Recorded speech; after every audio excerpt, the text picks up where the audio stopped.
In this video, I am going to discuss the tips to score 100% marks in the business study in class 12.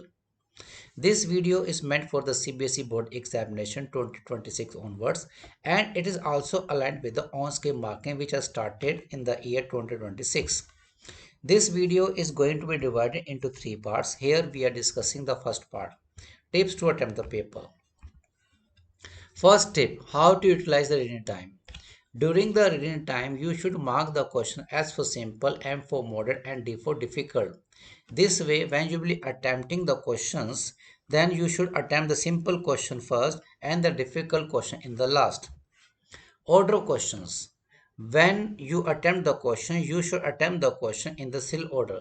When you attempt the question seal order, it gives the convenience to the paper checker. As you give the maximum convenience to the paper checker, there are maximum chances that you get the maximum marks. And during the process, while attempting the question still order, if you don't know the answer to any particular question, you leave more than sufficient space so that you can attempt that question at the later stage. Attempting objective type questions or MCQs. MCQs is the part of the OTQs, and OTQ is a border term. In the question paper, you will find the options are written in the capital letter. Here you can see capital A, capital B, capital C, capital D. Earlier, the options were written in the small letters. And when you will be answering to the option in any MCQ, you should write the MCQ as well as the answer. Here you can see, the student has written the option like D, B, D, A, and so on. Along with them, he or she has written the answers. This way you protect your answer and protect your marks. Writing the optional parts. Some question may have the alternatives like alternative A and alternative B. In the examination, you will see like here on the screen, alternatives are written with small letter A or small letter B. So when you will be attempting any of the alternative, you should clearly mention which option, whether small a or whether small b, you are attempting. If you don't write the option, then in that case, the evaluator will have to compare your answer with the questions, with the alternatives. And this way, he will be able to lose his time. So you should be very much cautious that teacher should not waste his or her time. Read the question first when you are attempting and the case studies. So as you attempt any case study, first of all you should read the question.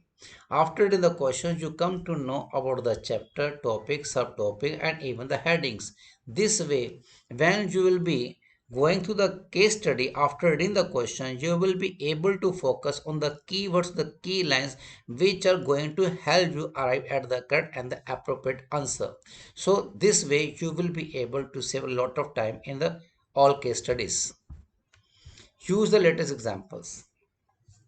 When you have to give an example or you want to give the example, you should write the latest examples. When you give the latest example, evaluator get impressed, and as the evaluator get impressed, it goes a positive note for your marks. Open-ended questions. Open-ended questions are those questions for which normally you don't find the answer in the NCERT. Open-ended questions relate to real life world situation for which you have to apply your own mind and you have to come with the solutions. So this is based on your knowledge and the understanding. Let's understand with the help of some examples. Like in one of the case problem, if it is asked that employees go on a strike, how you will handle the situation. If you are HR in a company, if the employees are leaving the company, then how you will retain them. So you will have to come with a tentative solution, and the tentative solution have to give to the board of directors. So this way, this is known as open-ended question. Let's take one more example. If in one more example, like in the case study, it is asked the employees are leaving the company as you have asked them to work from office now. So earlier the employees were working from home, and now the company wishes that the employees should work in the office and work from there.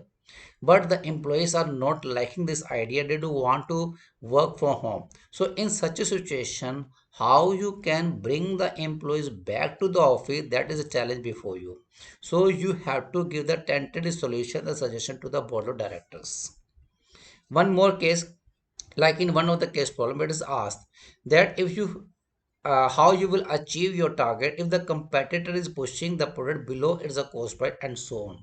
Like here, as a finance manager or the marketing manager, you see that the competitor is selling the product below the cost price, and you are not in a situation that you can sell the product in the market below the cost price. So how you will handle the situation, such a type of a problem, you have to give the solution, the tentative solution to the border debtors. So this way you have to apply your own knowledge, apply your own understanding to come at the tentative solution. So these are the questions are known as open-ended questions. I hope you must have understood all these tips and you must have gained the knowledge. Thank you very much for watching the video.